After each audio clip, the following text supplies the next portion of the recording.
Well, welcome, John. We're glad you're here today, and Thank you, Sue. I'm glad you're. I'm sad to hear that you're moving to the West Coast, but I know that's exciting to you. You've been here at the Oak Park Conservatory since 1984 as the village horticulturist, and so we'd like to find out what this was like when you first came and how you got here, and just a little bit of history that we've all kind of lost because it goes so quickly.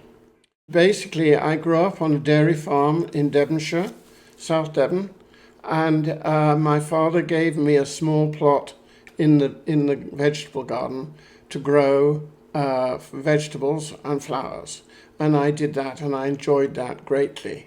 So at the age of 17, I left school without a high school diploma or anything like that. And the options there at that time was to go either into a hotel service, because it wasn't far from Torquay and there were lots of schools there, or to go into gardening. And I loved being outdoors, and I couldn't see myself in a hot kitchen. Then I was accepted in the program, and I lived with 8 other young men at Dartington, in a place called a bothy, which is a very ancient Anglo-Saxon word, believe it or not, where the term brothel comes from, but I don't quite know why. And I went through that program and managed to graduate by the skin of my teeth, because the person marking the thing said you had the most interesting spelling he'd ever seen for various things. And then I got a chance to go to the Royal Horticultural Society's garden at Wisley. So I actually have letters after my name, which doesn't mean anything here, but in England I can call myself John C. Seaton, RHS Dip Hort. It would be the official term there. I ended up going and working at Kew Gardens, just as a jobbing gardener at the beginning. And then a position came up to run their research greenhouses. They were known at that time the Georgial Laboratory greenhouses.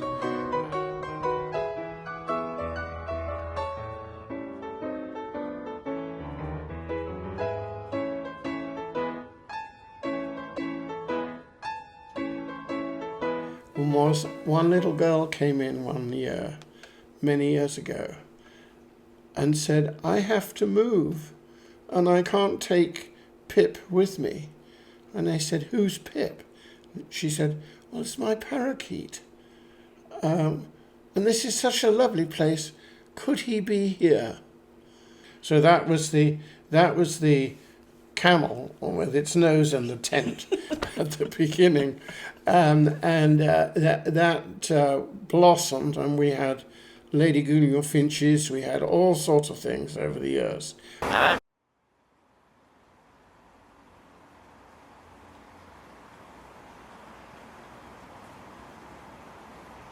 But the birds, to me, brought a lot of people in, and it was another dimension to the experience of walking around in January, hearing tropical birds squawk at you. And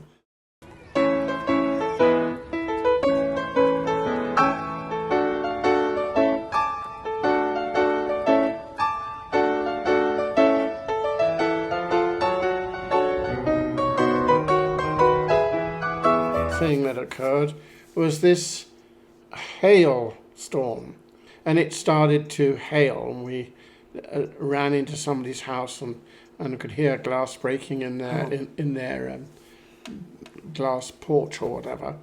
And so when it stopped, I drove over to the conservatory, and I came down East Avenue and came over the bridge. Everything facing north looked relatively okay. There were 1 or 2 panes out. But as soon as you turn the corner, the 220 or more panes were shattered, and you could hear the panes dropping, falling. All that glass. Panes of glass. You could hear the panes dropping. And the garden club ladies were stalwart in that they came and helped, and I've decided to rename one of Dante's circles, and that is pulling glass shards out of cactuses in the heat when the sweat running off your nose and you're trying to carefully pull these things out. And they did a sterling job. So for that, I will always be very thankful to the Garden Club.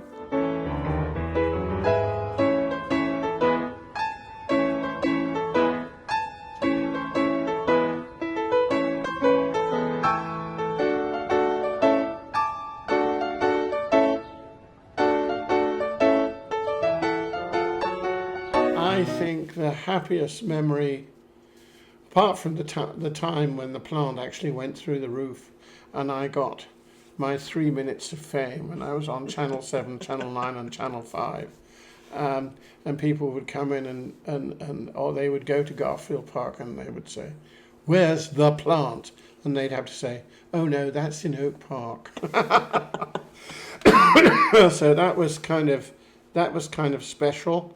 And as luck would have it, they were having an international botanical conference at the Botanic Gardens. Mm-hmm. And I went, we'd only just put out a brochure, and I went with a bunch of brochures to the Botanic Gardens, to the organizer, and I said, if you'd like to, we've got a very interesting thing happening at the conservatory.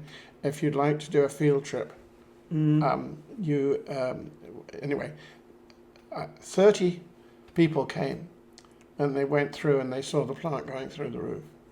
And one person said, "You realize what you've got here?" And I said, "What?"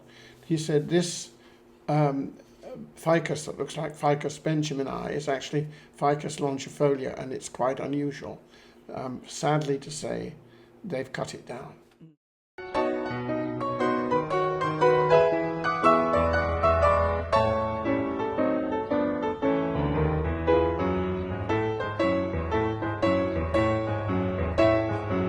I think probably we're through.